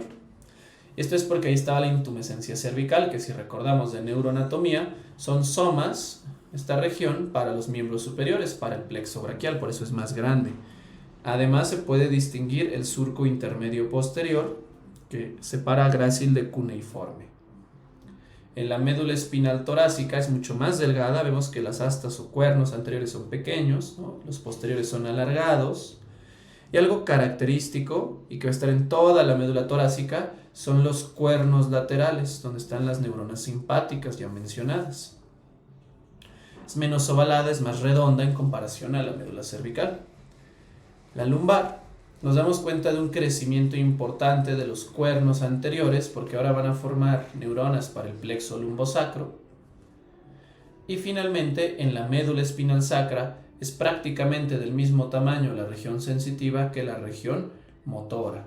Y se pueden apreciar pequeñas prolongaciones como un pequeño cuerno lateral que corresponde a las neuronas parasimpáticas. Así se pueden distinguir la médula espinal a diferentes niveles. Si ascendemos, ¿no? El cerebelo, la corteza cerebelosa, es una estructura que está en la región posterior del encéfalo, participa en el equilibrio y para coordinar el movimiento secuencial. Aquí vemos un corte en fresco y entendemos por qué se le da el nombre coloquial de árbol de la vida. Aquí, a diferencia de la médula espinal, va a tener invertido, es decir, la sustancia gris será periférica, está afuera, y vemos que en la parte interna, sería la médula, está la sustancia blanca. Entonces, afuera es corteza, sustancia gris, y adentro es sustancia blanca. Este árbol de la vida, histológicamente, se divide en tres capas. La corteza, o sea, la sustancia gris, lo que está hacia afuera. La capa más superficial, la que está en contacto con la superficie, con las meninges, es la capa molecular, la cual se conforma de células estrelladas y células en canasta o en cesta. Como podemos ver aquí, está en la parte más superficial. Además, vemos que aquí se encuentran también las dendritas de las células de Purkinje, son las que están en verde. La capa de células de Purkinje es una capa delgada, ¿no? Unicelular, y ahí van a estar los somas de Purkinje, en la parte intermedia. Y la capa más profunda es la capa granulosa, ¿no? Esa capa va a tener múltiples células granulosas, son muchísimas que están hasta adentro. De hecho, la capa granulosa está en contacto con la sustancia blanca. Entonces, recordando, la capa molecular con las meninges, con la pía madre, y la granulosa con la sustancia blanca. Aquí podemos ver, igual en Hall Fast Blue, recordemos que se invierte el color porque se pinta la mielina. vemos en la parte interna la médula. Recordemos que la médula en el cerebelo es sustancia blanca, son axones, mientras que todo lo demás es la corteza. Y recordemos que la corteza es sustancia gris. Desde aquí podemos distinguir que la sustancia gris, hasta afuera en contacto con las meninges, teníamos a la capa molecular. En la parte intermedia, que de hecho es casi unicelular, estaría la capa de células de Purkinje. Y en la capa más profunda, en contacto con la sustancia blanca, la capa granulosa. Si le damos más aumento a este árbol de la vida, vemos en la primera imagen es un dibujo muy bonito, muy representativo, hecho por Ramón y Cajal. Abajo ya esquemas más actuales y vemos una representación, una imagen con inmunofluorescencia de una célula real. Vemos que las células de Purkinje tienen un cuerpo más o menos piramidal y lo que llama más la atención su árbol de dendritas, que es enorme. Aquí están hechos con técnica argéntica, ¿no? Y podemos distinguir dónde están las dendritas corresponde a la capa molecular. Entonces la capa de células de Purkinje donde están los somas y hacia la profundidad la capa granulosa. Aquí igual podemos ver, ¿no? Preparación con plata. Hacia arriba en este caso se localiza la capa molecular donde están las células en canasta y las dendritas de Purkinje. La capa intermedia que se llama capa de células de Purkinje donde se pueden distinguir dichas células, sus somas. Y la capa más profunda que corresponde a la capa granulosa. Hay células granulosas y los axones de las células de Purkinje. De alguna manera aquí podemos distinguir, ¿no? Trazamos. Hacia arriba está la capa molecular.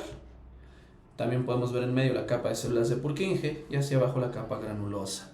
Notemos que con tinciones ordinarias no se distingue el neurópilo ni las prolongaciones. Ahora vamos con la corteza cerebral. La corteza cerebral tiene una disposición similar al cerebelo, es decir, en la periferia es sustancia gris, hacia afuera en contacto con las meninges, y hacia la parte más interna la sustancia blanca. Entonces, ahora entendemos que el cerebro y el cerebelo tienen invertidas las sustancias respecto a la médula espinal. Estas capas, la verdad es que con histología ordinaria, por ejemplo H&E, no se pueden distinguir. No es posible trazar un límite entre una y otra. Pero eso se puede hacer de forma funcional o con técnicas argénticas. Las 6 capas, desde lo más superficial a lo más profundo, y el número que nunca debe cambiar y está en ese orden, son 6. Empezamos con una molecular, terminamos con una multiforme, o sea, con M y con M. Y en medio la mnemotecnia es gran pirámide 2 veces. Es gran pirámide 1, gran pirámide 2. Entonces las capas de superficial a profundo, molecular, granulosa externa, piramidal externa, granulosa interna y piramidal interna. Finalmente la multiforme. Nos damos cuenta que la capa 3 y la capa 5 tienen células piramidales y las capas 2 y 4 células granulosas. Aquí ya vemos la representación y el tipo de células que hay. La capa molecular tiene células horizontales que sirven para hacer interconexiones. La capa 2 y la capa 4 tienen células granulosas. La capa 3 y 5 piramidales y la capa 6 células que cambian en su forma llamadas neuronas de Martinotti. Muy importante sobre todo la capa 4 y la capa 5. Vemos que la capa 4, que es la granular interna, es la capa más grande. Y esta será súper importante para que entre la información. Ahí llega la información, las vías sensitivas o ascendentes. En anatomía, donde es más importante es en el área 3.1.2 de Brodmann, ¿no? Que corresponde a la zona somestésica o zona sensitiva primaria. Mientras que la capa 5 es la más pequeña. Aún así tiene las células más grandes, las células piramidales gigantes de Betz. Y estas células son fundamentales porque ahí comienza el movimiento. Corresponde entonces en Brodmann al área 4, donde está el área motora primaria. Ahí es más importante el área 5, la capa 5, perdón. Ahí comienza la vía córtico-espinal. Vemos en estas preparaciones de plata, ¿no? Es fácil distinguir dónde están las células piramidales, ¿no? Y todas las conexiones que establecen. Ahora hablaremos de las meninges, es decir, las cubiertas del sistema nervioso central. Estas meninges son tejido conectivo y las podemos subdividir según su grosor.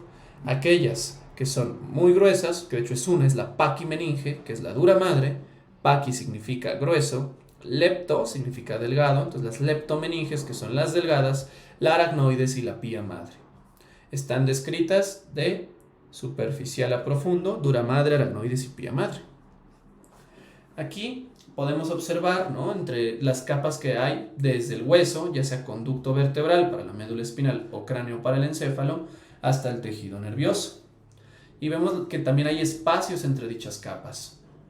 Entre el conducto vertebral o el cráneo, es decir, entre el hueso, que tiene su periósteo, y la dura madre, está el espacio epidural.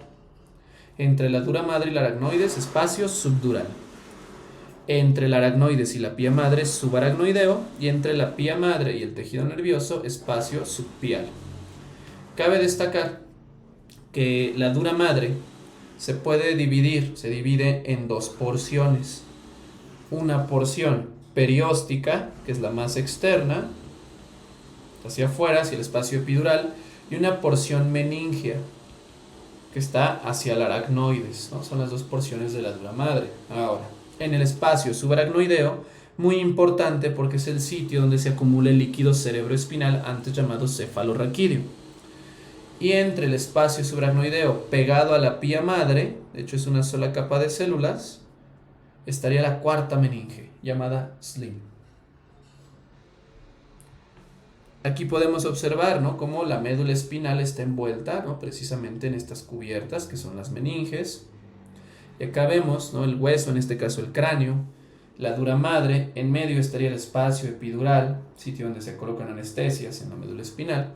Decíamos que la dura madre tiene una porción perióstica y una porción meningea. Entre el aracnoides y la pía madre, el espacio subaracnoideo, donde se acumula el líquido cerebroespinal.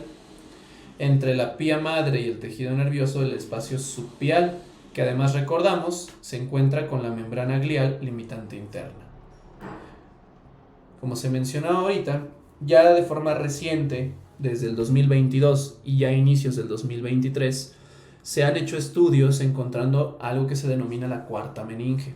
SLIM, que está en inglés, es un acrónimo para membrana subaracnoidea asociada a tejido linfático. Esta es una capa que solo se descubre a nivel histológico, pues corresponde a una monocapa, solo es una capa de células, que nos damos cuenta está entre el aracnoides y la pía madre, de hecho está más pegada a la pía madre, está en el mismo espacio subaracnoideo y en algún futuro podría explicar patologías. Finalmente hablaremos de la respuesta neuronal ante las lesiones, cómo se recupera o cómo se destruye una neurona ante diferentes daños. Vamos a comenzar con el concepto de degeneración. Entonces, una neurona puede destruirse, eso es degeneración. Vamos a hablar de la degeneración axónica. Veremos que cambia en sistema nervioso periférico y en sistema nervioso central. A la degeneración anterógrada, y para entender eso, donde ocurre un sitio de lesión, si se destruye la parte distal es anterógrada, se destruye hacia adelante, y si fuera hacia el soma sería retrógrada. La degeneración anterógrada también se llama degeneración valeriana. Entonces, distal a donde ocurre la lesión. Primero, la primera etapa se llama tumefacción axónica, una vez que se destruyó. Se empieza a acumular líquido y se empiezan a acumular células. Eso puede tardar hasta 24 horas. Después de ahí, que puede tardar días a semanas, la desintegración granular del citoesqueleto axónico, o sea, la parte interna, una vez que ya ocurrió esta desconexión, se empieza a destruir, el citoesqueleto se empieza a romper. De aquí, el mecanismo de protección son las células de Schwann. Estas células van a hacer algo que se llama desdiferenciación, se vuelven más primitivas y se empiezan a organizar. Estas células van a tratar de destruir la mielina para favorecer la regeneración. Estos detritos, o sea, esos desechos de mielina, primero son por las células de Schwann, pero aún más importante por los macrófagos.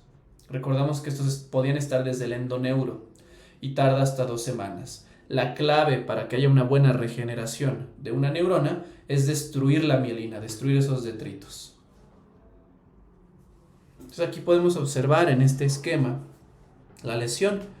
Si va hacia adelante es anterógrada o valeriana y si va hacia atrás traumática o retrógrada.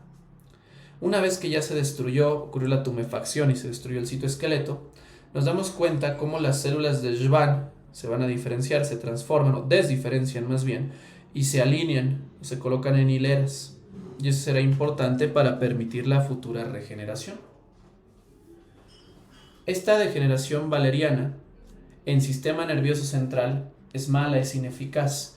¿Por qué? Porque los macrófagos no pueden entrar. Recordemos que hay muchas barreras, ¿no? Hematoencefálica, también están las membranas limitantes, no es fácil que puedan ingresar. Entonces no pueden destruir los restos de mielina y por eso puede haber destrucción. ¿Quiénes lo van a intentar? La microglía. La microglía de hecho se va a transformar, como podemos observar aquí, ¿no? Recordemos que la microglía era alargada, con prolongaciones espinosas. Se empieza a transformar y a volver ovoide. Intenta eliminar la mielina, pero no lo hace de forma eficaz. También ocurre la gliosis, que ya se había mencionado previamente, donde los astrocitos intentan ocupar los espacios vacíos. Aquí hacemos una comparación entre lo que ocurre en el tema de la degeneración de tipo valeriana, una anterógrada. En sistema nervioso periférico, las células de Schwann se organizan en hileras, sufren desdiferenciación, pero sobre todo permiten el paso de macrófagos, los cuales van a eliminar la mielina y permitirán más adelante la regeneración. Mientras que en sistema nervioso central es difícil debido a todas las barreras que hay, no es fácil que entren los macrófagos, entonces es limitada la destrucción. Como la mielina persiste, se activan, se modifican los astrocitos, ocurre la gliosis y no se puede regenerar de forma adecuada. De ahí que una lesión del sistema nervioso central es tan peligrosa y con mal pronóstico. La degeneración retrógrada, la que va del sitio de lesión hacia el soma, también llamada traumática. Esta estimula en el soma la generación de una molécula que es Seyun. Esa molécula estimula la regeneración o lo intenta. Como la lesión va ascendiendo y destruye o afecta al soma, este soma crece y el núcleo se desplaza a la periferia. Podemos observar el núcleo a veces ni se encuentra, ¿no? O va a estar pegado, ¿no? La región basófila a la periferia. Y además ocurre la cromatólisis. Recordemos que en la cromatólisis se pierden los corpúsculos de Nissl, de hecho ya no se distinguen en las neuronas dañadas. Y ahora vamos con la regeneración. En sistema nervioso periférico es mucho mejor la regeneración y es por las células de Schwann. Estas células de Schwann que quedamos se organizan en hileras para generar o ayudar a esta regeneración. Forman prolongaciones llamadas bandas de Buchner. Estas bandas de Buchner van a formar caminos para que el axón que se está regenerando pueda guiarse. Entonces la nueva neurita o nuevo axón que se acaba de formar intenta crecer hacia dichas bandas. Lo hace a una velocidad promedio, que depende de la lesión, de 3 milímetros por día. Entonces aquí podemos regresar a este esquema y vemos cómo las células de Schwann están organizadas, ya con su desdiferenciación, y forman las bandas de Buchner, ¿no? Que son las mismas células acomodadas, y van a permitir que los brotes o el nuevo axón en crecimiento sea guiado hacia el sitio original, ¿no? Para favorecer nuevamente en meses o años incluso una reconexión adecuada. Puede fallar dicha reconexión y esto se conoce como neuroma traumático o neuroma de amputación. Es cuando los brotes o ese axón en crecimiento no llega de forma adecuada, es desorganizado, forma un nódulo como una masa de fibras que no van a permitir la reconexión y además van a generar dolor. En estas imágenes corresponden a un caso clínico de una paciente que le hicieron un procedimiento anestésico odontológico y persistió con dolor, mucho dolor durante semanas e incluso meses. Al hacer la incisión se encontró un tejido que era el responsable de ese dolor. Y este tejido después, al verse en histología, se dio cuenta que eran fascículos, es decir, esta estructura es un neuroma. Es un nervio que no se formó adecuadamente y que solo permitía o solo producía dolor. De esta manera concluimos con histología del tejido nervioso.